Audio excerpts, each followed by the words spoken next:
ज्येष्ठ मास के शुक्ल पक्ष की एकादशी को निर्जला एकादशी कहा जाता है और इसे ही भीमसेनी एकादशी के रूप में भी जाना जाता है और यह वर्ष भर की सभी एकादशियों में सबसे बड़ी एकादशी भी है और इस दिन विशेष रूप से जल का दान किया जाता है। ठंडी वस्तुओं का दान किया जाता है। गर्मी से राहत देने वाली वस्तुएं, चाहे वह जल हो, वस्त्र हो, जूते हो या फिर बिस्तर हो या फिर मौसमी रसीले फल हो या फिर धूप से राहत देने वाला छाता हो, यह सभी चीजों का दान करना विशेष फलदायी होता है। अन्य धन और वस्त्र आदि इस दिन दान किया जाता है और इसी के साथ में जल का दान किया जाता है। उसमें आप शरबत का वितरण कर सकते हैं। ठंडी शिकंजी आदि बनाकर प्याऊ लगवाकर भी आप इस दिन निर्जला एकादशी का संपूर्ण फल प्राप्त कर सकते हैं। तो यह जो एकादशी की तिथि है, यह विशेष रूप से मोक्षदायिनी एकादशी होती है। इसमें यदि हम पूरे वर्ष भर की एकादशी के व्रत या पूजन ना भी कर पाए तो केवल इस एक दिन व्रत और पूजन करके हम सभी एकादशियों का संपूर्ण पुण्य प्राप्त कर सकते हैं। तो इस दिन आप चाहे व्रत करें या ना करें, घड़े का दान विशेष रूप से कीजिएगा। इसे भीमसेनी एकादशी इसलिए भी कहा जाता है क्योंकि भीम ने भी इसी व्रत को किया था जो कि व्रत नहीं रख सकते थे, लेकिन उन्होंने पूरे वर्ष भर की एकादशियों का पुण्य फल प्राप्त करने के लिए इस निर्जला एकादशी का व्रत किया था। देखिए, निर्जला एकादशी के दिन हम विशेष रूप से घड़े का दान करते हैं क्योंकि यही परंपरा है। लेकिन जहाँ घड़ा उपलब्ध ना हो सके वहाँ कोई बात नहीं, इस दिन जल का दान विशेष होता है। तो आप किसी भी रूप में शरबत, शिकंजी किसी भी माध्यम से इस दिन जल का दान जरूर करें। लेकिन जो परंपरा है, जो तरीका है, वह है मिट्टी से बने हुए घड़े का दान करना, क्योंकि पुराने समय में घड़े का ही प्रचलन था। जल को दान करने का कोई अलग से ऑप्शन नहीं हुआ करता था, इसलिए घड़े का ही दान किया जाता था। तो देखिए, इसके लिए आप एक मिट्टी का घड़ा ले आएं। घड़ा आप अपनी सुविधा के अनुसार छोटा या बड़ा जैसा आपके पास में हो, और आजकल तो देखिए टैप वाले घड़े भी चलते हैं, तो आप चाहे तो वो घड़ा भी यहाँ पर ले सकते हैं। और अब हम घड़े के अंदर में शुद्ध पीने वाला जो जल होता है इसे भर लेंगे। बिल्कुल कंठ तक हमें जल को भर लेना है। ध्यान रहे कि घड़ा बिल्कुल कोरा होना चाहिए। जो जल है वह आप अपने घर से ही भरकर लेकर जाएंगे। ऐसा नहीं कि मार्केट से ही आपने घड़ा खरीदा और मार्केट में ही कहीं पर नल आ रहा है तो वहाँ से पानी भर लिया।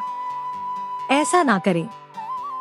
घर का जो शुद्ध ठंडा मीठा जल होता है उसका दान ही इस दिन हमें करना चाहिए। तो घड़े में घर का साफ जल पूरी तरीके से भर लेंगे और अब हम इसके अंदर में एक तुलसी दल डाल देंगे। ध्यान रहे कि तुलसी दल आप दशमी तिथि के दिन ही तोड़ कर रख लें, क्योंकि एकादशी की तिथि पर तुलसी दल नहीं तोड़ा जाता है। और अब हम थोड़ा सा 1 या 2 दाने मीठे के इस घड़े के अंदर डाल देंगे। ज्यादा दाने आप ना डालें, क्योंकि इससे घड़ा खराब भी हो सकता है। 1-2 दाने हम चीनी के या फिर मिश्री के इसके अंदर डाल सकते हैं। और अब हम घड़े को ढक्कन से ढक देंगे और इसके ऊपर में भी हम कुछ मीठा रखेंगे। आप चाहे तो चीनी, गुड़ या फिर कोई भी मिश्री, मिठाई इत्यादि भी रख सकते हैं। तो सराय को कभी भी खाली नहीं छोड़ा जाता है।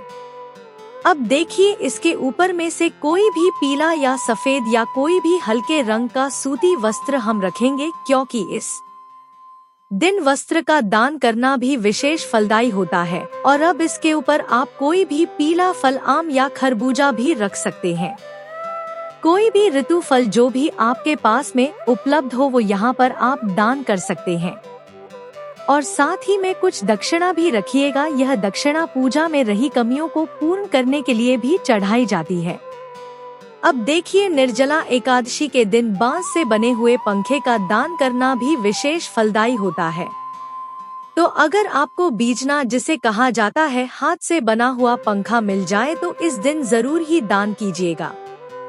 इसी के साथ चंदन से, हल्दी से, रोली से घड़े पर स्वस्तिक बना ले। आप चाहे तो केवल तिलक भी लगा सकते हैं। अब सबसे महत्वपूर्ण बात, घड़े के कंठ को कभी भी खाली नहीं छोड़ा जाता है।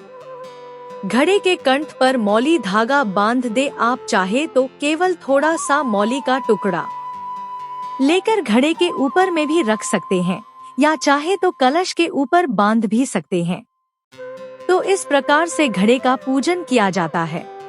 और घड़े का पूजन आप चाहे तो सुबह के समय में, जब आप भगवान श्री हरि विष्णु की पूजा करेंगे, तो चौकी के साथ में ही आप इस घड़े का पूजन कर सकते हैं। या आप चाहे तो केवल अपने घर के मंदिर में भी इस प्रकार से घड़े को रखकर इसका पूजन कर सकते हैं। आप चाहे तो अपने घर की जो रसोई घर होती है वहाँ पर भी आप घड़े का पूजन कर सकते हैं। घड़े का पूजन करने के बाद में हमें इसे दान करना होता है।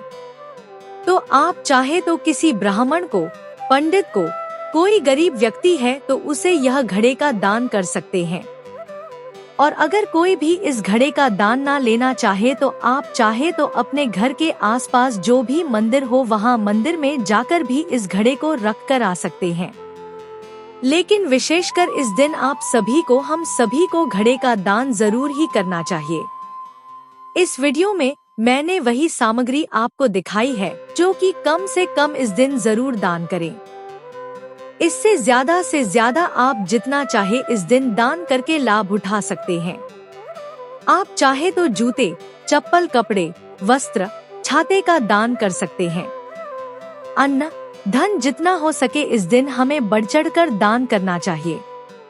ज्यादा ना हो पाए तो कम से कम घड़े का दान तो विशेषकर इस दिन करना ही चाहिए। और अब जान लेते हैं कि यह घड़े का दान हमें करना कब है। तो देखिए, निर्जला एकादशी की तिथि के रहते ही हमें घड़े का दान करना चाहिए। आप चाहे तो सुबह की पूजा के तुरंत बाद ही आप इस घड़े का दान मंदिर में जाकर कर सकते हैं, या फिर उस समय ना मिल पाए तो शाम के समय तक तो आप घड़े का दान जरूर ही कीजिएगा, क्योंकि एकादशी तिथि के रहते ही ठंडे जल का दान करने का विधान होता है। द्वादशी तिथि के दिन हम अन्न का दान कर सकते हैं, लेकिन घड़े का दान एकादशी तिथि के दिन ही करना चाहिए। और जब तक घड़े का दान ना कर दे तब तक हमें निर्जल व्रत रहना चाहिए, कुछ भी खाना पीना नहीं चाहिए। घड़े के दान करने के बाद में आप चाह तो अन्न और जल ग्रहण कर सकते हैं।